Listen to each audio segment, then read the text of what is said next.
Bienvenue pour ce numéro de rentrée du journal des biotech. Dans notre point d'actu, on auscultera la santé du secteur avec Sacha Pouget et l'entretien est consacré à Christophe Doua, président du directoire de Medincell. Le journal des biotech, c'est parti.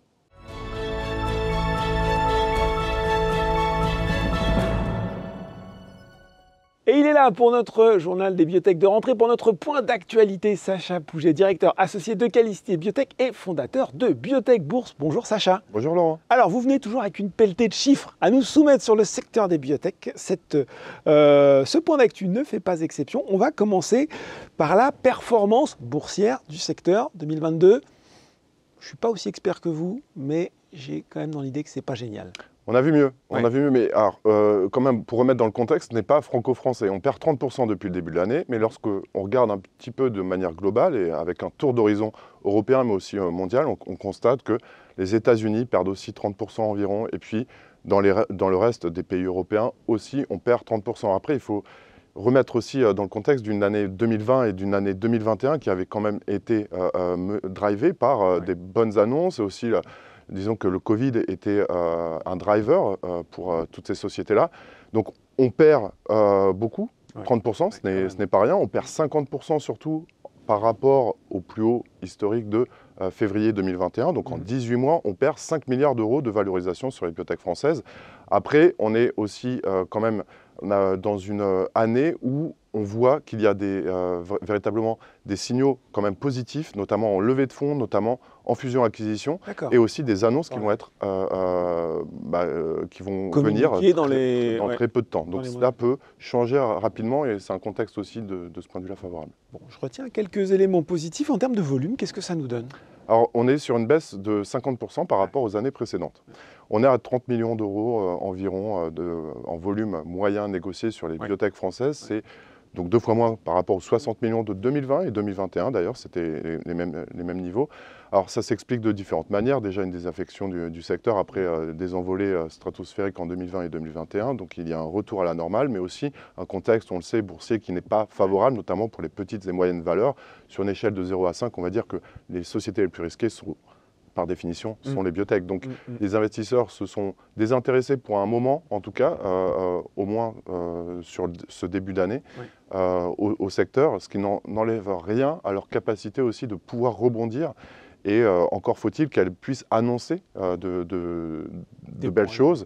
Et certaines sont sur le point justement de le faire dans les prochaines semaines et les prochains mois. Donc effectivement, un petit peu de teasing des éléments positifs à attendre côté du news flow. Levée de fonds aussi, finalement, une année plutôt solide jusqu'à présent. Effectivement, on est sur la 3e meilleure année historique en termes de levée de fonds sur la partie investissement des biotech qui, rappelons-le, on est sur des cycles longs et coûteux sur le développement des médicaments. Et lorsqu'on regarde un petit peu en granularité, on constate notamment une part importante des partenariats cette année avec véritablement des partenariats qui ont pu apporter la preuve et la manifestation que les industriels, en fait, apportent aussi leur pierre à l'édifice pour découvrir de nouveaux médicaments. C'est en gros un tiers de ce qu'on a pu constater en termes de levée de fonds cette année. Par contre, moins d'augmentation de capital à l'avantage des opérations alternatives, telles que Medincell qui a été annoncé récemment.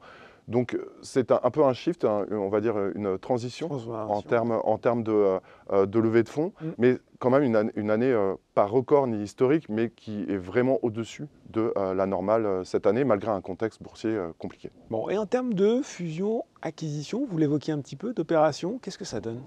En termes de fusion-acquisition, on est aussi sur des standards très élevés.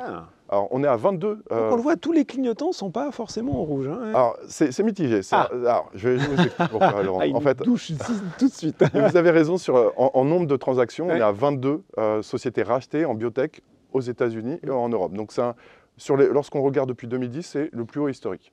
Donc ça, c'est rassurant. Par contre, lorsqu'on regarde en termes de niveau de transaction et de montant, là, on est vraiment pas loin de 2 fois inférieur à la normale. Donc ça s'explique aussi, puisque les valorisations ont beaucoup baissé. Et donc les montants sont moins élevés. Les montants sont moins élevés. Mais ce que ça veut dire aussi, c'est que l'appétit de la part des industriels est très élevé. on est à 22, c'est 22 transactions, à fin août, ça n'a jamais été vu. Donc, ceci amène cela, et aussi, on constate des primes de des primes par rapport au dernier cours de bourse qui sont de l'ordre de 93%. C'est aussi au niveau le plus élevé depuis 2010. Donc il y a des primes très considérables, très importantes, excusez-moi. Et aussi, il y a des nombres de transactions qui sont très élevés. Petite précision, trois domaines thérapeutiques très en vue. Oui. Les CNS, donc le système nerveux central, pardon. Il y a aussi l'oncologie, ce n'est pas nouveau. Pas une surprise, oui. Ce n'est pas nouveau. Et aussi les maladies rares. Et ça, ces 3 domaines thérapeutiques représentent 50% des rachats cette année. Bon. Et puis, on le dit, Journal des biotech de rentrée, cette rentrée, elle s'annonce chargée pour le secteur, tant en termes généraux que pour certaines sociétés françaises qu'on connaît bien. Exactement, c'est une rentrée très attendue de la part des investisseurs. Ce n'est pas nouveau, hein. Chaque année, on voit qu'en mars-avril, finalement, il y a les résultats annuels. Et puis, aux alentours de la rentrée en septembre, il y a toujours les résultats financiers. Alors, 56 événements sont attendus en termes de conférences investisseurs, en termes de congrès scientifiques et en termes de résultats financiers. Donc 56 résultats sur le mois de septembre, je précise, c'est quand même une rentrée chargée. 56 événements, c'est sur septembre. 56 événements uniquement sur septembre. Alors, donc, les sociétés biotech sont attendues au tournant. Après, je le disais tout à l'heure, finalement, un été qui, en juin, juillet, août, où il ne s'est pas passé grand-chose, si je globalise. Donc, on a quand même aussi d'autres événements, et ça, le principal driver, finalement, le catalyseur de ces sociétés-là, eh bien, ce sont évidemment les résultats cliniques. Et là, pour le coup, on se rend compte que lors des 2-3 prochains mois, il y a vraiment de quoi patienter. Annoncez-nous le programme. Alors, on commence par Inventiva. Inventiva, pardon, qui va annoncer des résultats de phase 2. Dans la NASH? Alors, c'est la NAFLD. Voilà. C'est une maladie du foie également. Mais par contre, donc, on devrait les avoir d'ici la fin de l'année, certainement au Q4. Mais c'est un catalyseur qui est important pour la société, qui est coté, je le rappelle, au Nasdaq. Donc, les investisseurs américains aussi seront attentifs à la publication de ces résultats. Ensuite, on a aussi, au mois de novembre, cette fois-ci, 2 résultats. Les résultats de phase 3 de la part de Nicox, qui va annoncer dans le glaucome les résultats top-line de son étude, Montblanc, qui s'appelle Montblanc, et aussi une autre société, cette fois-ci dans l'hypertension artérielle, une société qui s'appelle Quantum Genomics, et qui va annoncer les résultats de phase 3 avec son Firibasta. Pardon. Oui. Et donc des résultats très attendus. C'est le premier résultat de phase 3 de la société, avec une prise du médicament en deux prises de médicaments. Fraîche, donc c'est 2 prises de médicaments. Disons que les investisseurs sont très attentifs à regarder ça. Donc attendu fin octobre, dans le courant novembre. D'accord. Ensuite, on a aussi, pour finir, une dernière société qui s'appelle GenSight, et je sais que vous en avez parlé ici, une société très en vue aussi aux États-Unis, parce qu'il s'attaque à une société, à une pathologie, c'est ça, qui est rare et aussi très recherchée par les investisseurs. Neuropathie héréditaire des Leber, c'est ça, hein? Exactement. Et là, c'est prévu pour le Q4, à la fin de l'année, pour un lancement éventuelle approbation, pardon, je précise, de leur Lumevoq en Europe, avec un potentiel lancement début 2023. On croise les doigts pour ces 4 sociétés. En tout cas, il y a de quoi attendre avec des résultats très attendus et très, très importants pour chacune d'entre elles. Bon, un bilan mi-figue, mi-raisin, mais quand même pas mal de choses à se mettre sous la dent dans les semaines, les mois qui viennent. Merci beaucoup, Sacha, pour ce point d'actualité. Merci, Laurent. Tout de suite, dans le journal des biotech, c'est l'entretien.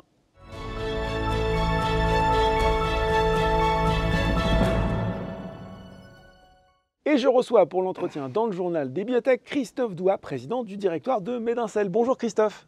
Bonjour Laurent.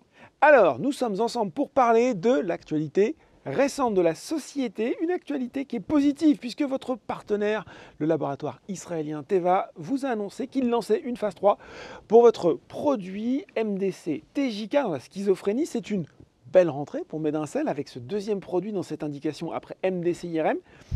Quels en sont les impacts concrets pour Medincell? Bon, effectivement, c'est une très très belle nouvelle, et ça à plusieurs titres. D'abord, parce que c'est une 2e phase 3, et les sociétés de notre taille qui peuvent se targuer d'avoir 2 produits qui ont passé ce stade, c'est rarissime. J'espère d'ailleurs qu'on en aura une 3e là, qui arrive bientôt.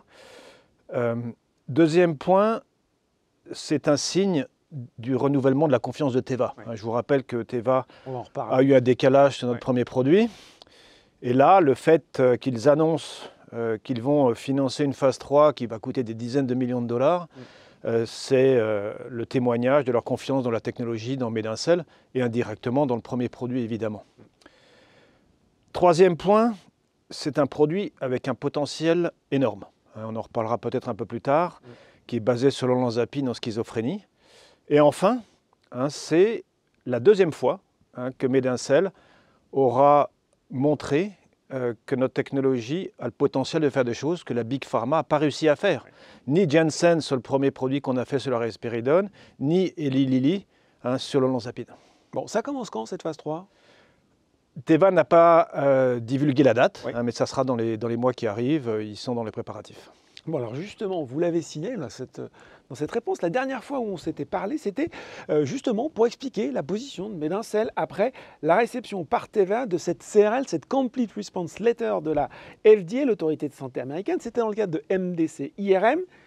Là aussi, vous l'avez dit, belle preuve de confiance de votre partenaire, dans votre technologie, d'autant que, pour avoir là aussi des news sur le sujet, Teva a déclaré fin juillet dernier attendre l'approbation et la commercialisation de MDC-IRM au premier semestre 2023. Tout à fait. Et ce n'est pas n'importe qui à Teva, puisque c'est son président qui l'a annoncé dans une conférence avec ses analystes. On se souvient, il y avait eu pas mal de questions à l'époque. On s'est dit, est-ce que ça remet en cause le potentiel du médicament ? Est-ce que là c'est plutôt rassurant ces propos ? C'est plus que rassurant, puisqu'il a confirmé le planning, donc avec une approbation prévue dans la première moitié de 2023. Alors, on l'a dit, il y a MDC-IRM, formulation de risperidone injectable à action prolongée sous-cutanée d'un côté. On a maintenant MDC-TJK de l'autre. Là, on est sur de l'olanzapine, c'est pas facile à dire, injectable à action prolongée sous-cutanée.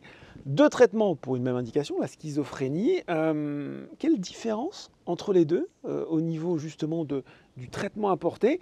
Et puis, vous me voyez venir aussi, est-ce que les résultats obtenus avec l'un peuvent laisser espérer les résultats obtenus avec l'autre? Ok, alors je pense que c'est important que je décrive un peu le contexte de ces molécules, parce que les deux ont été des blockbusters. La risperidone a été un blockbuster de Janssen, une des plus belles sociétés pharmaceutiques au monde. C'est monté à 5 milliards de dollars de ventes par an sous forme orale.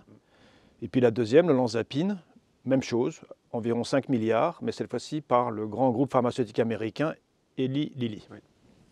Donc deux énormes succès. Deux énormes succès. La première est réputée être le standard un peu, le traitement de première intention des patients schizophrènes, parce qu'elle est efficace, mais sans trop d'effets secondaires. L'olanzapine est réputée être la molécule la plus efficace, mais avec plus d'effets secondaires. Donc c'est en général utilisé sur les patients les plus sévères. Maintenant, quand ces molécules ont perdu leur brevet, comme systématiquement d'ailleurs dans l'industrie, les prix sont tombés. Qu'a fait Janssen? Janssen et Lilly d'ailleurs ont fait la même chose. Ils ont essayé de développer un injectable longue action pour défendre et continuer à avoir cette franchise de plusieurs milliards. Janssen a réussi. Janssen a remplacé sa franchise de 5 milliards de la risperidone orale par une franchise qui fait environ aujourd'hui 4 milliards en injectable longue action. C'est significatif. Et c'est cette franchise que Teva va attaquer avec notre produit, qui a des avantages très différenciants. Ce n'est pas une injection intramusculaire, mais sous-cutanée. C'est un produit qui a un effet immédiat, alors que les produits existants doivent être complétés, soit par une prise orale, soit par une deuxième injection. Et c'est un produit qui est prêt à l'emploi. En fait, c'est un produit qui est facile à utiliser, et on l'a vu, plébiscité par les patients et les médecins qui l'ont utilisé.